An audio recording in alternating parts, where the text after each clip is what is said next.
Bonjour, bienvenue à cette nouvelle conférence. Le cœur a ses raisons que la raison ne connaît pas, disait Blaise Pascal au XVIIe siècle. Raison et passion ne font pas souvent bon ménage, on le sait. Mais nous allons voir qu'en nous élevant, le mental est bien plus large que notre seul intellect, et alors il rejoint tout à fait le cœur, au-delà de l'émotionnel. Si on voit un gros gâteau au chocolat quand on veut maigrir, ou suivre une passion éphémère qui peut faire quitter un bon travail, c'est pas raisonnable. La raison s'y oppose, ou essaye en tout cas. Il y a de nombreuses divergences, contradictions ainsi entre nos désirs, nos émotions et la raison. Et l'une des premières fonctions du mental est de détacher, de surveiller nos pulsions, nos réactions. En fait, il s'agit du plexus solaire, qui est le centre de nos désirs, de nos affects, de nos émotions. Le cœur est bien autre chose. Le centre énergétique du cœur représente la conscience de groupe, la solidarité collective, impersonnelle. Le centre énergétique du cœur commence à s'ouvrir quand on commence à s'intéresser au bien commun, au vécu collectif, et pas seulement à ce que ça nous fait personnellement. Et la raison, il faut bien reconnaître qu'elle est souvent moins forte que les passions, que les émotions du plexus. L'intellect adhère aux émotions. Il met en mots ce que l'on ressent. J'aime, j'aime pas. Il traduit en mots, en pensées, largement nos émotions. Et donc, il s'en détache très peu et peut très peu acquérir une maîtrise par rapport à ce plan émotionnel. Par exemple, si on veut marcher sur une poutre de 30 cm de large posée sur le sol, ça ne pose pas grand problème. Par contre, si la même poutre est à une hauteur de 30 mètres, avec un temps calme, là, on hésite beaucoup plus. Alors que la situation est exactement la même, mais les émotions compliquent beaucoup la situation et notre raison y peut pas grand-chose, souvent. Le désir, la passion sont un feu, et le mental également est un feu d'une autre sorte. Lorsque, dans la mythologie, Prométhée vole le feu dans la forge de Vulcain, il vole le feu aux dieux. Il s'agit symboliquement du mental qui l'amène aux humains, et lorsque Zeus l'enchaîne sur un rocher, qu'un aigle vient lui dévorer une partie du foie jour après jour dans de grandes souffrances, il s'agit de lui enseigner que le mental, lorsqu'il est lié à l'émotionnel, comme attaché sur ce rocher, il est très douloureux, il amène beaucoup de souffrance. C'est pas vraiment une punition, comme on dit dans le mythe, c'est un apprentissage. Et nous sommes largement Prométhée qui fait cette expérience de toute la souffrance qu'amène le mental tant qu'il est collé à l'émotionnel. Il doit devenir un feu plus subtil. Il est potentiellement un feu appelé à devenir plus fort que le feu des désirs, des émotions. Le mental ne s'oppose pas à la sensibilité. On a souvent tendance à opposer les deux et à considérer que le mental n'est pas sensible, alors qu'en fait, il est un sens. Comme les autres sens, il traduit des vibrations en informations. Notre oui traduit des vibrations de l'air en informations, en son. Les sons n'existent pas par eux-mêmes. Dans l'espace où il n'y a pas de support, on n'entend rien. Pourtant, il y a toutes sortes de vibrations potentiellement sonores, mais on ne les perçoit pas. Il y a sur le site de la NASA les sons des planètes qu'ils ont reconstitués comme s'il y avait un support qui permettait de les entendre. Les vibrations sonores sont là, mais on ne les perçoit pas. Notre oui ne les traduit pas en son parce qu'il n'y a pas de support. Et le mental, c'est la même chose. Il traduit en pensée les vibrations qu'il capte. Il est comme un récepteur radio qui devient après émetteur, mais pour l'instant, voyons-le sous son aspect de récepteur.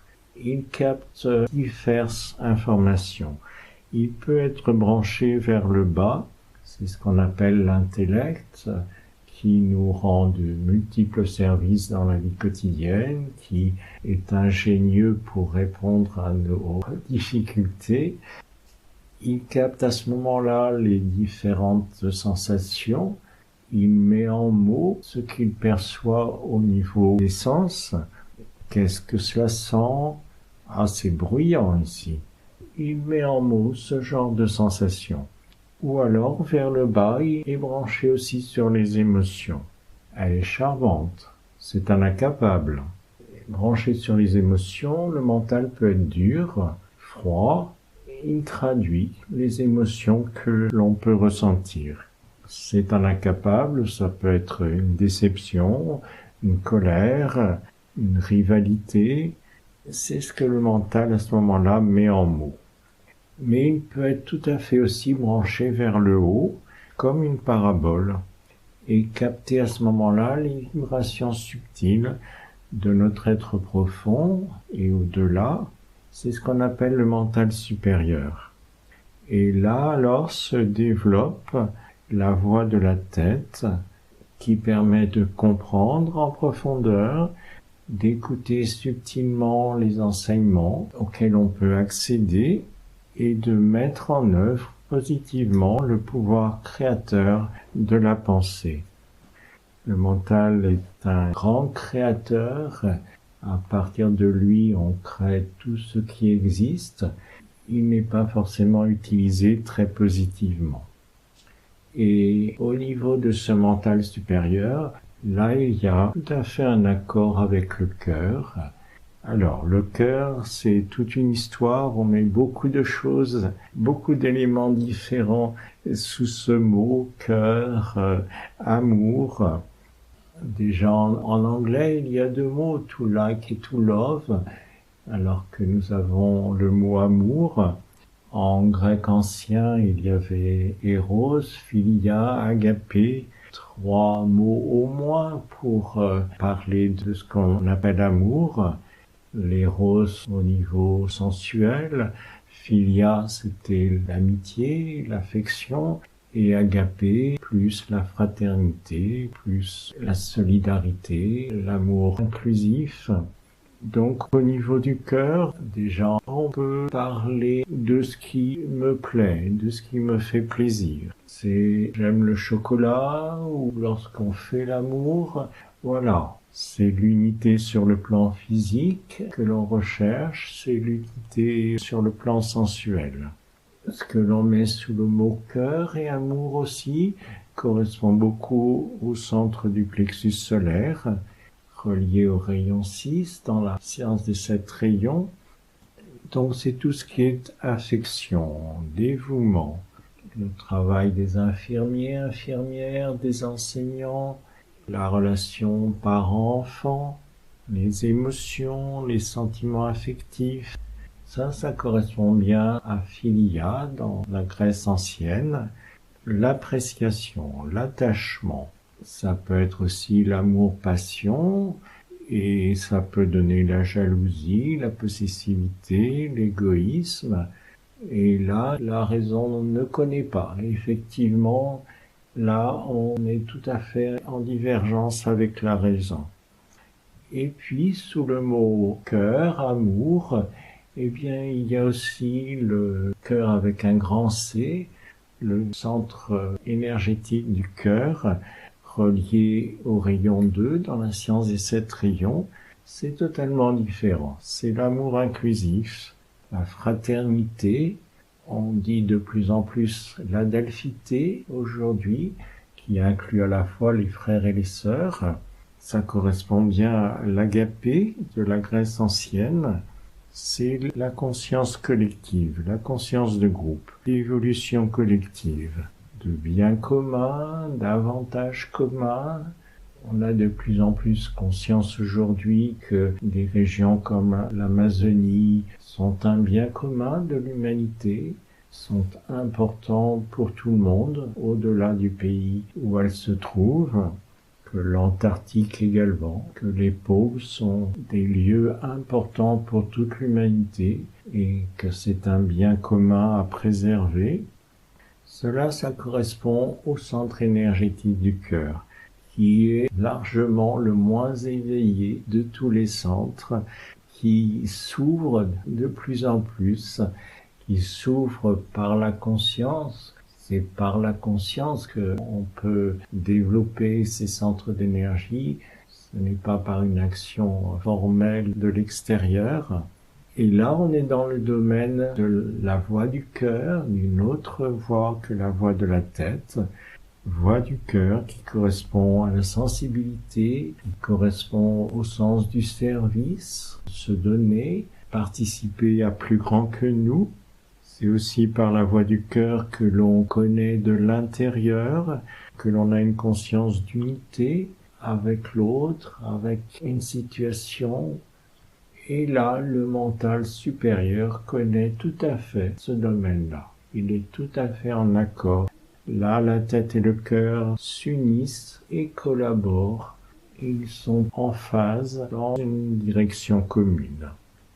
La tête et le cœur sont séparés au niveau personnel, ils sont en dualité. Et les principes, la raison, la philosophie sont au second plan, c'est l'émotionnel qui domine.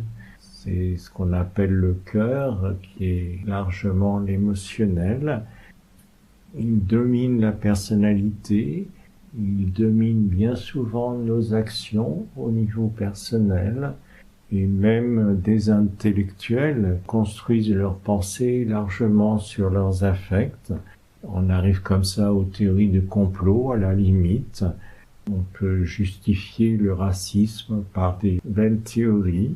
Collectivement, de même, les attitudes pour l'environnement ou le réchauffement climatique doivent tenir compte que l'émotionnel domine largement au niveau personnel. On sait, on a fait l'expérience que les données scientifiques, les mesures rationnelles ne suffisent pas tant que nous continuons à être dirigés par nos émotions, nos désirs, notre bien-être personnel. Les faits ne suffisent pas collectivement à faire réagir. Il est nécessaire que l'on prenne conscience, que l'on intègre et que cela prenne la première place avant nos émotions et nos désirs personnels. Et à partir de là, on pourra répondre aux questions climatiques, aux questions d'environnement. Au niveau collectif, la tête et le cœur se rejoignent tout à fait. Le mental supérieur met en œuvre l'amour inclusif de façon naturelle. Ils sont deux expressions de notre être profond, sont deux valeurs essentielles de notre être profond, orientées par la volonté. Ce sont les trois expressions fondamentales de notre être intérieur, notre âme, la volonté, l'amour et l'intelligence. Trois qualités en harmonie qui s'intègrent l'une l'autre, qui sont une essentiellement, sous trois formes différentes. L'amour et l'intelligence s'unissent dans le service, c'est-à-dire laisser passer l'énergie de notre être profond à travers notre personnalité et la laisser diffuser autour de nous dans le monde. C'est beaucoup l'objet de la méditation que l'on pourra pratiquer juste après. Apporter un peu autour de nous les valeurs de notre être profond, de façon à transformer à notre échelle, pour notre part, le monde en y apportant les valeurs de notre être profond. La qualité d'amour, c'est fondamentalement la grande loi d'attraction-répulsion, la loi qui engendre la cohésion de nos organismes, qui fait que tous nos organes fonctionnent ensemble et que l'on perd pas a priori une main, un doigt occasionnellement. Il y a une grande cohésion d'un organisme qui vient de cette loi d'attraction-répulsion. On est souvent étonné que dans l'amour il y ait de la répulsion. Pourtant, c'est ce qui permet que tout ne soit pas aggloméré dans un grand tas. Il y a la distance qui permet le respect, qui permet la reconnaissance de l'autre. Nous sommes dans une grande unité détaillée, diversifiée. Nous sommes un et en même temps tous individualisés, tous uniques à notre niveau individuel. C'est la grande loi d'attraction et en même temps de répulsion. L'amour, c'est de laisser son espace à l'autre. C'est de laisser sa liberté, de laisser faire à l'autre ses expériences. Il y a aussi ce revers de répulsion qui fait partie intégralement de la loi d'amour. Les scientifiques sont tout à fait en phase avec cette unité de l'amour. Ils ont mis en évidence que 4 lois gèrent l'univers tout entier. La gravitation, l'électromagnétisme et l'interaction forte et faible du noyau atomique. 4 lois qui gèrent tout l'univers. Et ils sont persuadés que ces 4 lois n'en forment en fait qu'une, essentiellement, qu'elles s'unissent en une seule loi. Ils ont déjà réussi à unir 3 d'entre elles. Il leur reste à réunir la gravitation avec les 3 autres. Ils sont convaincus qu'ils vont y arriver, que cela est une seule loi. C'est ce grand amour, unité détaillée, qui est la grande qualité de l'être intérieur. Et le mental, de son côté, répond à des questions comme qu'est-ce qu'il est vraiment intelligent de penser, de faire, en accord avec cette qualité d'amour, que créer par le pouvoir de la pensée. Bien utiliser ce grand pouvoir de la pensée de créer de façon positive. Ensemble, ils aboutissent à la compréhension aimante. Aimer l'autre véritablement suppose le comprendre, au-delà des émotions et des appréciations personnelles. Comprendre sans amour peut amener à manipuler. On peut utiliser ce que l'on comprend pour exploiter l'autre.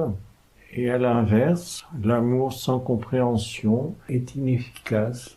Il reste de belles intentions. Il n'a pas d'outils à sa disposition pour agir efficacement. Par contre, ensemble, donc, ils arrivent à la fois à la compréhension et à l'amour, à la compréhension aimante. Et ils arrivent également à la grande qualité d'innocuité, la qualité fondamentale d'innocuité, ne pas nuire. C'est la première question qui est posée dès le début du zodiaque en Bélier, c'est d'utiliser la pensée de façon positive et non destructrice comme elle l'est bien souvent. Tout part d'une idée, tout est créé au départ par une idée, mais l'intelligence n'est pas souvent sage, n'est pas souvent bien utilisée en accord avec la vie, et elle peut être très destructrice tant qu'elle est branchée sur le bas, sur l'émotionnel. On sait par exemple que l'inquiétude peut amener de la maladie, peut amener beaucoup de souffrance. On peut aller jusqu'à l'obsession qui peut faire beaucoup de mal. Ou encore, lorsque l'intelligence est mise au service de l'intérêt personnel, elle peut se développer au détriment des autres. Il est important de développer la qualité d'innocuité. En premier, ne pas nuire. Même avant de vouloir aimer inconditionnellement, déjà ne pas nuire. C'est le premier amour à développer et c'est la première leçon que nous donne le zodiaque avec le signe du Bélier. Ceci dit, le mental est essentiel. Il nous permet de créer le monde selon les souhaits supérieurs, de remplir notre rôle d'humain. C'est le seul plan qui est à cheval entre la personnalité et l'être intérieur. Il a une partie donc mentale inférieure, intellect, mental concret, et une partie mentale supérieure. L'être profond, l'âme, réside au niveau du mental supérieur. Chaque plan d'être est divisé en 7 sous-plans. L'âme réside dans le 3e sous-plan mental en partant du haut. C'est ce qu'on appelle le corps causal. Et donc le mental est le plan qui est capable de faire le pont entre notre être supérieur et notre personnalité. Il est à cheval entre le haut et le bas. Et lorsqu'il s'ouvre aux vibrations subtiles, aux énergies supérieures, il crée selon les valeurs réelles. Là, il peut créer tout à fait de façon positive. Alice Bellet donne une phrase clé pour chacun des signes. Pour le bélier, elle donne la phrase clé « J'avance et régis du plan mental ». C'est l'être profond, l'âme qui parle. J'avance et je régis du plan mental. C'est à travers le mental que l'être profond agit et transforme le monde dans sa volonté d'amener l'amour sur terre. C'est par le mental que nous pouvons y contribuer en le tournant vers le haut et en amenant les vibrations supérieures que nous avons pu contacter à travers nous, dans le monde autour de nous. Et là, les deux voix, voix de la tête et voix du cœur, se rejoignent tout à fait. La tête est alors animée par les valeurs du cœur et le cœur se met en œuvre, se manifeste grâce au pouvoir mental. Les deux voix se rejoignent alors dans la voie de la sagesse qui les réunit et qui expriment leurs qualités de l'une et de l'autre. C'est dans cette direction que l'on cherche à amener ces valeurs dans le monde en méditation.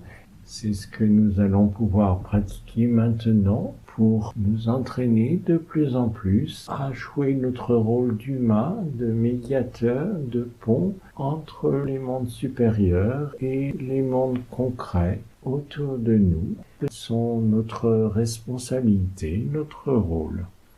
Donc je vous propose un temps de méditation guidée pour expérimenter ce que nous venons de dire et pour le sentir de l'intérieur. Installons-nous bien, confortablement.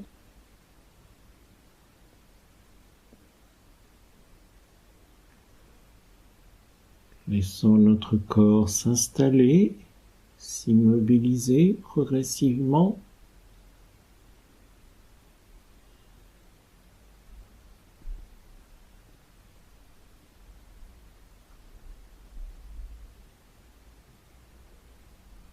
Et nous pouvons prendre contact avec notre respiration.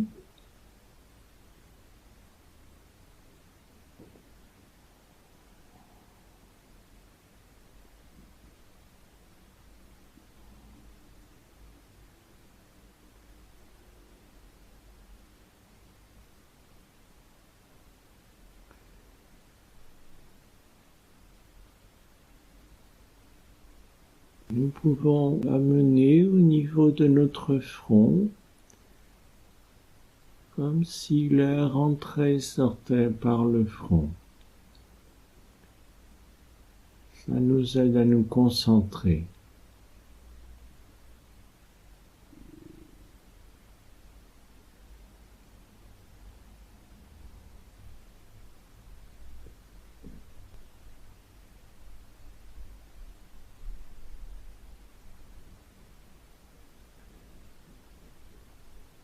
C'est le centre de notre personnalité.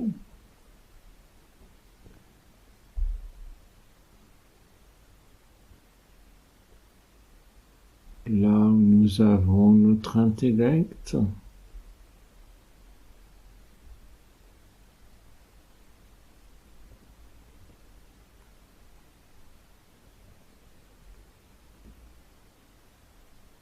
Nous pouvons regarder tous les services qu'il nous rend.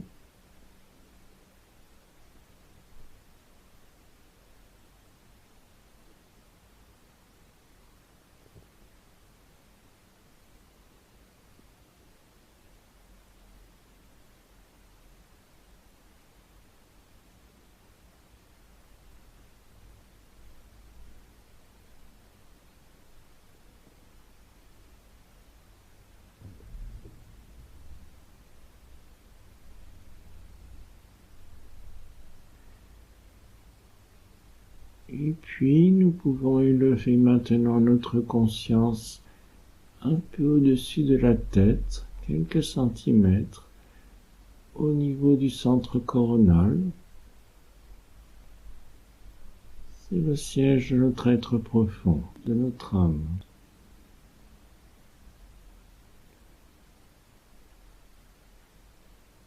Nous pouvons imaginer une grande lumière intense à ce niveau-là.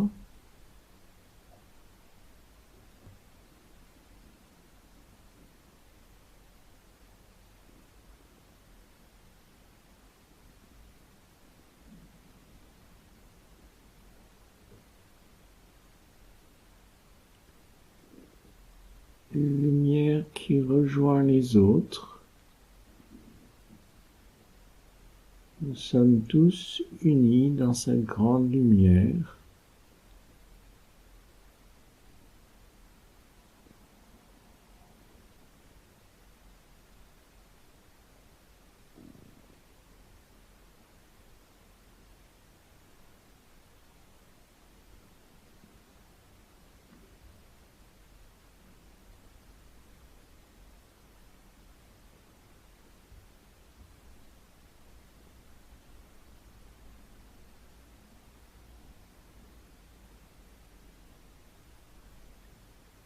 Et cet ensemble, en tant que groupe, que nous méditons.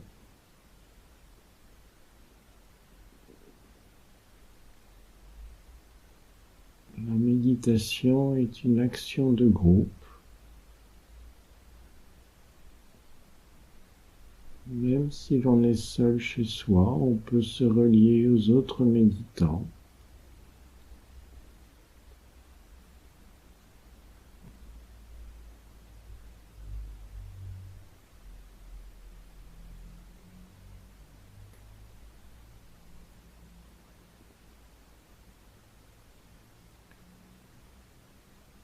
Et nous tournons notre mental vers le haut comme une parabole.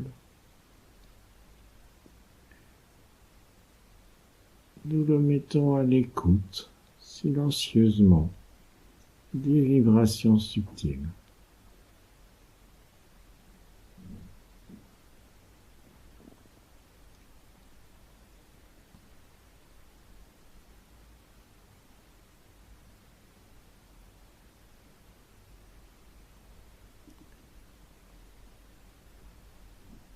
Nous pouvons poser la question: quelle idée, quelle valeur il est important de promouvoir collectivement aujourd'hui?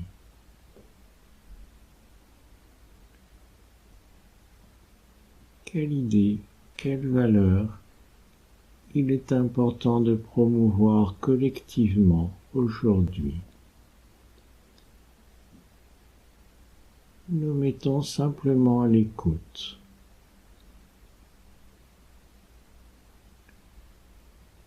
Nous nous laissons impressionner comme une plaque photographique au niveau de notre mental supérieur.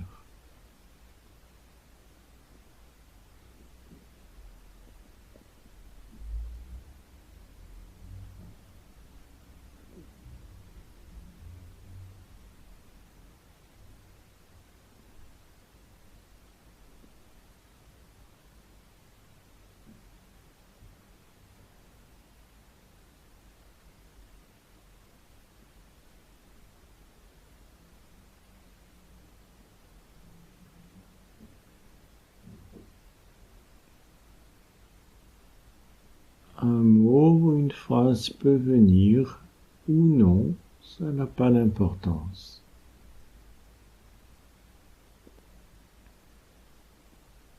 Ce sera peut-être un autre méditant qui le recevra, ça n'a pas d'importance.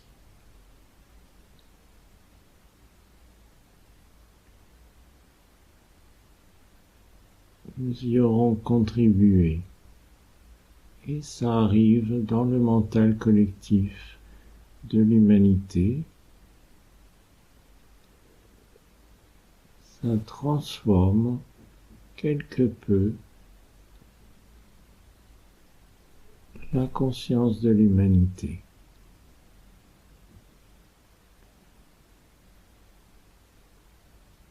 Quelle idée, quelle valeur il est important de promouvoir collectivement aujourd'hui.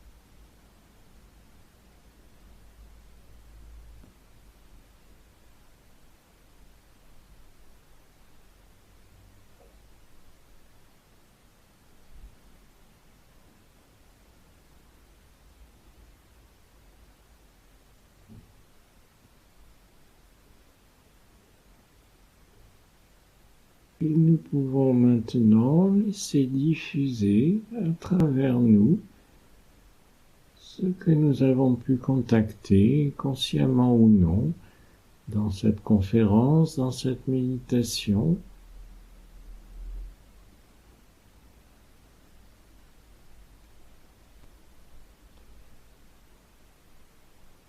en insistant sur l'expiration, nous pouvons laisser diffuser ce que nous avons pu contacter à travers nous, autour de nous, dans le monde. C'est notre service aujourd'hui dans cette méditation.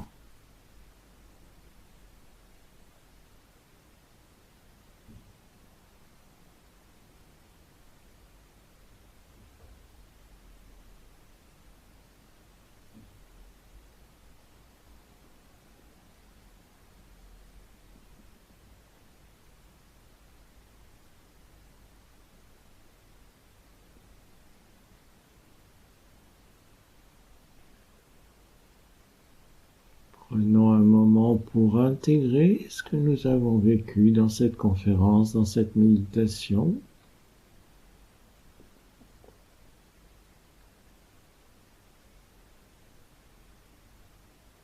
Qu'est-ce que nous enregistrons particulièrement pour le conserver ?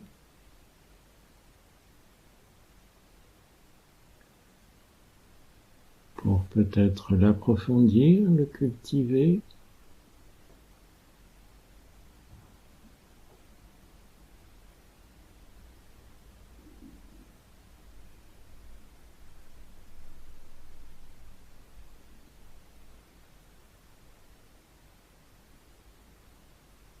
Il est possible, après la méditation, de prendre des notes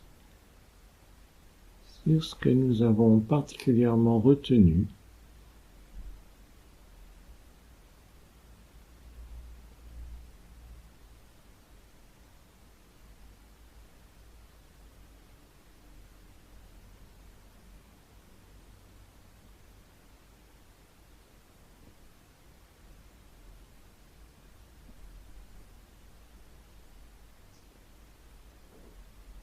Et puis, nous reviendrons au niveau du front.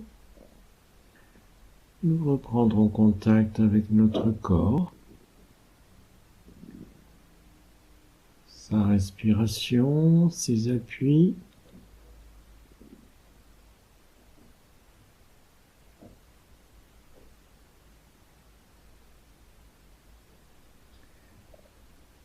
Et quand vous serez prêt, prête, vous pourrez ouvrir les yeux, reprendre contact avec le lieu autour de vous.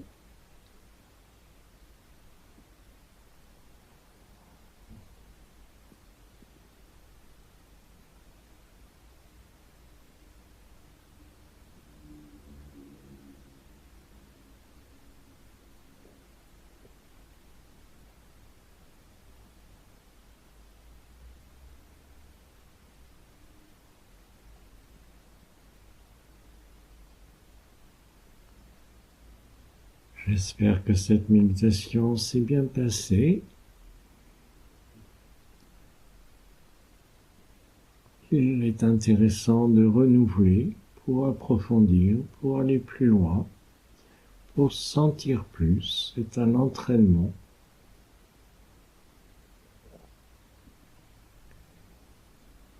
Je vous remercie de votre écoute.